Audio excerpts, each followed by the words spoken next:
Hello guys, तो आज हम यहाँ पे कर रहे हैं सेकेंड ईयर के पीडीएफ जो हम 1 बाय 1 कंप्लीट कर रहे हैं। तो आज 12 चैप्टर है, हमें 12th चैप्टर करना है जिसमें है ट्रांसमिशन एंड डिस्ट्रीब्यूशन सिस्टम के बारे में। हम देखेंगे इसके क्या क्वेश्चन आते हैं पेपर में। तो चलिए हम क्वेश्चन को कंप्लीट करते हैं। फर्स्ट क्वेश्चन क्या है हमारा, which electric lines connect to the substation to distributor in the distribution system. तो हमें बताना है कि कौन उस लाइन को क्या बोलते हैं जो सब स्टेशन से डिस्ट्रीब्यूटर तक कनेक्ट रहती है। तो उसको हमेशा फीडर बोला जाता है। क्या बोलते हैं उसको? फीडर्स बोलते हैं। फीडर क्या होता है? Feeder are the smallest electrical line feeding और leading out of the main bus. ठीक है, हम जो सब स्टेशन से डिस्ट्रीब्यूटर तक हमारा कनेक्ट होता है उसको हम फीडर बोलते हैं। तो ये डिस्ट्रीब्यूटर क्या होता है? देखिए डिस्ट्रीब्यूटर क्या होता है इसको देख लेते हैं हम। डिस्ट्रीब्यूटर क्या होता है कि device that send an electrical current. वो डिवाइस होती है जो इलेक्ट्रिकल करंट को सेंड करती है one contact to another contact. उसको क्या बोला? डिस्ट्रीब्यूटर। और सर्विस लाइन या सर्विस मीन्स किसको बोला जाता है? जैसे कि जो हमारा मेन पावर से जो हमारा एनर्जी मीटर तक, ट्रांसमिशन लाइन से जो एनर्जी हमारे घर में जो एनर्जी मीटर है वहाँ तक जो करंट कॉल आता है या लाइन आती है उसको हम सर्विस मीन या सर्विस लाइन्स बोलते हैं। तो transmission line to energy meter तक जो आती है उसको क्या बोलेंगे? Service lines.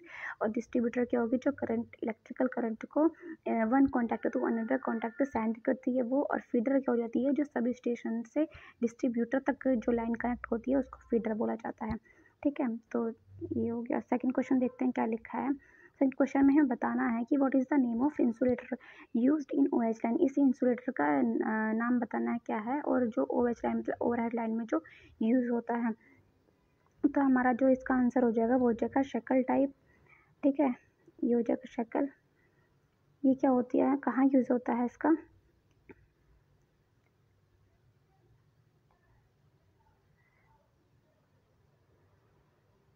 इसका यूज़ कहाँ होता है? Used in low voltage distribution line. जहाँ पे लो वोल्टेज डिस्ट्रीब्यूशन लाइन्स होती है वहाँ पे इस इंसुलेटर का यूज़ करते हैं। ठीक है, और जो हमारा पिन टाइप इंसुलेटर होता है वो क्या होता है? देखिए जो फर्स्ट ऑप्शन इसमें है पिन टाइप इंसुलेटर, ये कहाँ पे यूज़ होता है? तो जो पिन टाइप इंसुलेटर होता है वो 11 किलो वोल्ट टू, ये जो है पिन टाइप, ये कहाँ यूज़ होता है? जो 11 kilo volt to 33 kilo volt in transmission line में यूज़ होता है। पोस्ट इंसुलेटर जो हमारा होता है used as a support for bus bars in transformer sub station yard. जो हमारी बस बार होती है उनको सपोर्ट करने के लिए पोस्ट इंसुलेशन का यूज करते हैं। और स्ट्रेन इंसुलेटर जो होती है that is a design to work in the mechanical tension में जो वर्क होती है उसलिए इसको स्ट्रेन टाइप को डिज़ाइन किया गया है। तो इसका आंसर क्या पता चल गया? ये क्या है? ये शक्ल टाइप है। ठीक है, चलिए आगे बढ़ते हैं। थर्ड क्वेश्चन है what is the insulation resistance between any two conductors in a medium voltage domestic insulation as per EI rules. तो जो EI रूल्स के अकॉर्डिंग जो हमारा रजिस्टेंस इंसुलेशन जो होता है, रजिस्टेंस और any two conductor insulation resistance जो होता है एनी टू कंडक्टर के बीच वो क्या होना चाहिए? तो वो हमेशा क्या होता है? ग्रेटर देन 1 मेगा ओम, मतलब मोर देन 1 मेगा ओम। इसका आंसर क्या हो जाएगा? बी हो जाएगा, मोर देन 1 मेगा ओम। ठीक है, इसका आंसर बी हो गया।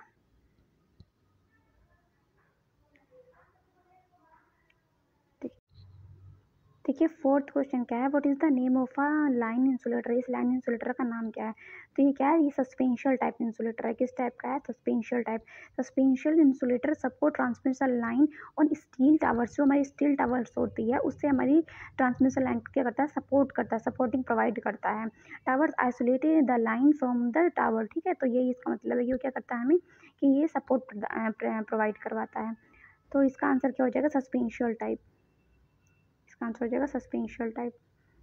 फिफ्थ क्वेश्चन देखते हैं क्या लिखा है। What is the voltage ratio?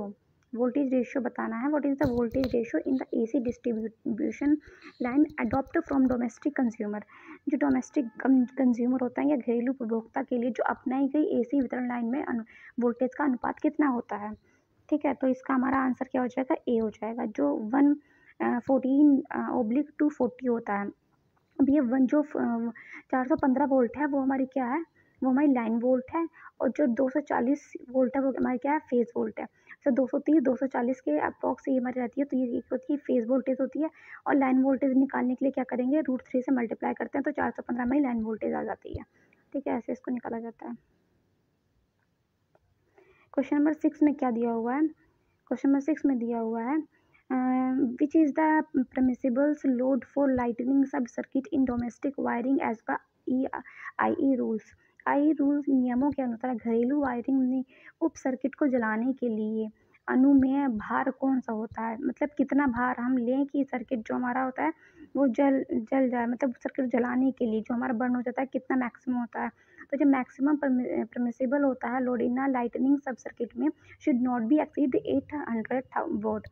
800 vote से ज़्यादा नहीं होना चाहिए। अगर 800 वोट से ज़्यादा हो जाएगा तो वो उसको जला देगा। तो डोमेस्टिक वायरिंग के लिए 800 से ज़्यादा एक्सीड नहीं होना चाहिए। ठीक है, क्वेश्चन नंबर 7 देख लेते हैं। इंसुलेटर का नाम क्या है? इस इंसुलेटर का नाम बताना है। ऊपर हमने दो इंसुलेटर के नाम देखे थे, अब इसका बताना है कि ये कौन सा इंसुलेटर है। तो इसको बोलते हैं single shed pin insulator. Single क्या बोलते हैं? Single shed pin insulator. It is use for 11 kilovolt. 11 kilovolt में इसका यूज़ किया जाता है सिंगल शेड का। ठीक है, क्वेश्चन नंबर 8 में क्या दिया हुआ है? What is the type of over headline joint? इस जॉइंट को क्या बोलते हैं? ओवर हेडलाइन जॉइंट को क्या बोला जाता है? तो इसका आंसर हो जाएगा सी। ये क्या है? Compress joint for AC SR का कंप्रेस जॉइंट है। Compress joint are design for used and AC SR conductor. C हमेशा AC SR कंडक्टर के लिए ही यूज़ किया जाता है। तो ये क्या है? कंप्रेस जॉइंट है जो AC SR कंडक्टर के लिए यूज़ किया जाता है। और AC SR की फुल फॉर्म क्या होती है? Aluminium conductor steel reinforced cable. मैंने बताया था क्लास में भी AC SR की फुल फॉर्म क्या होती है? Aluminium conductor steel reinforced cable. ठीक है,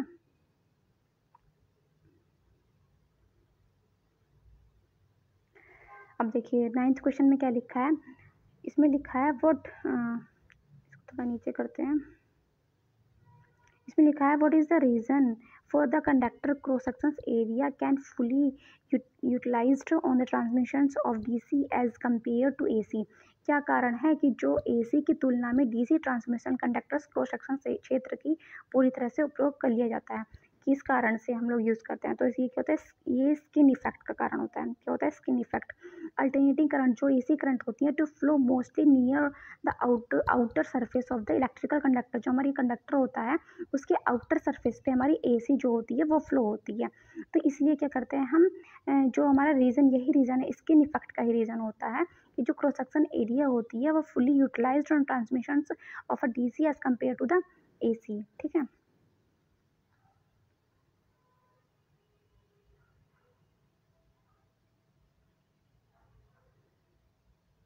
क्वेश्चन नंबर 10th में क्या दिया है?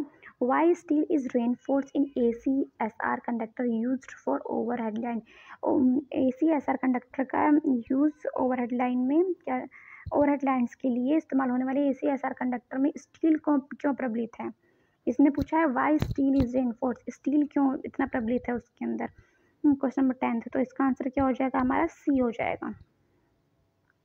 To increase the tensile strength, उसकी तन्यता बढ़ाने के लिए ही क्या करते हैं? स्टील का यूज़ किया जाता है उसमें। ठीक है,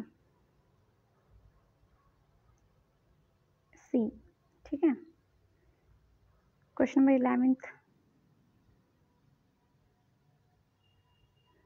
11th में क्या है? Why the disc pin insulator outer surface is made by the glazing and bent the sides inward. Disc pin insulator की जो बाहरी सतह को ग्लेजिंग जिसको कहा जाए द्वारा क्यों बनाया गया है और किनारों को अंदर की तरफ क्यों झुकाया गया है, मतलब इसका जो स्ट्रक्चर है वो ऐसा क्यों बना होता है? तो क्वेश्चन नंबर 11th का आंसर क्या हो जाएगा हमारा? इसका आंसर हो जाएगा D. Disables continuous water flow in rainy season. जो वर्षा ऋतु में निरंतर जल प्रवाह को निष्क्रिय करता है, मतलब डिसेबल करता है, उसको आने से रोकता है, इसलिए ऐसी इसकी स्ट्रक्चर बनाई जाती है। क्वेश्चन नंबर 12 देखते हैं। क्वेश्चन नंबर 12 में लिखा है which type of AC transmission is universally adopted. किस प्रकार की AC प्रसारण को सार्वभौमिक रूप से अपनाया जाता है? यूनिवर्सली अडॉप्ट जो इसको बोलते हैं वो किस प्रकार की इंसुलेटर होती है? तो क्वेश्चन नंबर 12 का क्या हो जाएगा? डी हो जाएगा। 3 फेज 3 वायर को हम यूनिवर्सली अडॉप्ट बोलते हैं क्योंकि हमेशा अधिकतर जगह पे इसको ही यूज़ किया जाता है।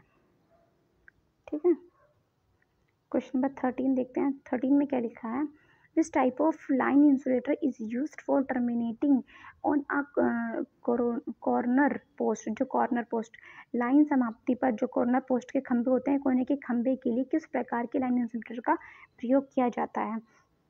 तो इसका आंसर क्या हो जाएगा हमारा सी, शैकल इंसुलेटर जो हमने ऊपर पढ़ा था, इसी का यूज़ किया जाता है। क्यों? क्योंकि यहाँ पे लो वोल्टेज होता है। मैंने ऊपर ही बताया था कि शैकल का कहाँ यूज होता है, used in low voltage distribution line. तो ये जो हमारी होगी यहाँ पे शैकल का यूज़ किया जाएगा। ठीक है, 13 का क्या हो जाएगा, सी हो जाएगा। क्वेश्चन नंबर 14 देखते हैं। 14 में क्या लिखा है, what is the advantage of AC power transmission line? AC power transmission line का हमें एडवांटेज बताना है, तो इसका एडवांटेज क्या हो जाएगा? इसका एडवांटेज होता है D voltage can be stepped up and step down easily. इस एसी पावर ट्रांसमिशन लाइन में हम वोल्टेज को आसानी से स्टेप अप और स्टेप डाउन कर सकते हैं। दैट इंक्रीज द वोल्टेज, ये वोल्टेज को इंक्रीज भी कर सकता है। ठीक है, तो इसका आंसर 14 का आंसर हमारा हो जाएगा D, answer number D. Question number 15 देखते हैं। 15 में लिखा है what is the reason for keeping binding wire gap too close and very tight in the pin insulator? जो बाइंडिंग वायर गैप होती है वो बहुत ही पास रखने और पिन इंसुलेटर में बहुत टाइट होने का क्या कारण है? मतलब क्या कारण है कि बहुत ज़्यादा ये टाइट होती है? तो क्वेश्चन नंबर 15 का हमारा क्या हो जाएगा, ए आंसर आ जाएगा। स्पार्किंग से बचने के लिए अगर हम वो हमारा लूज होगा या उसमें एयर गैप, तो एयर गैप आ जाएगा, तो उससे क्या होगा, स्पार्किंग होगी। तो इसलिए ही इसको टाइट करते हैं, या इसलिए ही इसको इसमें गैप बहुत कम गैपिंग रखते हैं, मतलब गैप होता ही नहीं है। अगर गैप होगा तो उसमें क्या होगा, एयर गैप अगर बढ़ेगा तो हमारी स्पार्किंग होने लग जाएगी। तो स्पार्किंग से बचने के लिए, अवॉइड स्पार्किंग, स्पार्किंग से बचने के लिए हम ऐसा करते हैं कि उसमें गैप नहीं रखते हैं और उसको बहुत ही ज़्यादा टाइट, उसको हम टाइट इसको रखते हैं बहुत ज़्यादा। ठीक है, लूज नहीं लगते, लूज नहीं रखेंगे और एयर गैप नहीं होना चाहिए, वरना स्पार्किंग हो जाएगी। क्वेश्चन नंबर 16 देखते हैं। 16 में क्या लिखा है, what is the name of conductor used on overhead lines? What is the name of conductor used in overhead lines? Overhead line पर प्रयुक्त होने वाले कंडक्टर का नाम बताना है। तो ऊपर मैंने बताया था कि क्या है इसका नाम, वो सॉरी, इसका नाम क्या है, ACCR है, एल्यूमिनियम है, गैल्वेनाइज्ड है, या कौन सा है इसमें? 16 का बताना है हमें, तो क्या है, ACSR है। ऊपर मैंने आपको बताया ही था। इसका फुल फॉर्म क्या होता है, एल्यूमिनियम कंडक्टर स्टील रेनफोर्स्ड। ठीक है, ये हो गया। क्वेश्चन नंबर 17 देखते हैं। क्वेश्चन नंबर 17 में क्या लिखा है, what is the main purpose of cross arm used in electrical poles? जो विद्युतीय खंभों में प्रयुक्त होने वाले क्रॉस आर्म का मुख्य उद्देश्य क्या होता है? तो इसका मुख्य उद्देश्य क्या होता है, इसका आंसर हो जाएगा बी। क्या होता है, holding the insulator on overhead lines. Overhead lines को इंसुलेटर को ओवरहेड लाइन पर रखा जाता है, होल्ड किया जाता है। They are used for fixed securely that wire of the overhead line to the pole. जो हमारे वो होती है, कंडक्टर जो हमारे होते हैं, इंसुलेटर जो हमारे होते हैं, उनको ओवरहेड लाइन पर होल्ड करके रखा जाता है, वो सिक्योरली उस पर फिक्स्ड रहते हैं। ठीक है, क्वेश्चन नंबर 18 देखते हैं। 18 में क्या लिखा है, which type of lines insulator is used at the dead end of the ST overhead lines?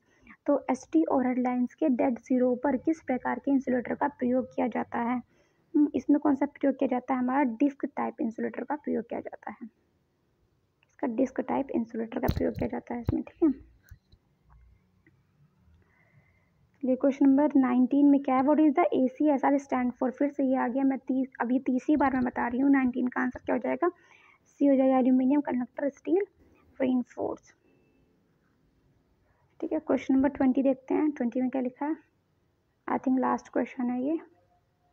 What is the purpose of cross arm in OH line? Cross arm का क्या पर्पस है? अभी ऊपर भी बताया था क्रॉस आर्म का क्या पर्पस है, तो इसमें क्या हो जाएगा, होल्डिंग करना। अभी ऊपर बताया था मैंने, क्रॉस आर्म का क्या पर्पस है, इसमें क्या ये रहा, क्या, holding the insulator wire the conductor और फर्स्ट एंड। ठीक है, होल्ड करना है। तो ये आपके 20 क्वेश्चन कंप्लीट हो गए। आई होप आपको समझ में आ गया होगा। यहाँ पे हमारी PDF भी कंप्लीट होती है, तो किसी को प्रॉब्लम होगा तो क्लास में आके पूछ सकता है, अदरवाइज ये मैंने कंप्लीट करा दिया है। ठीक है, सो थैंक यू।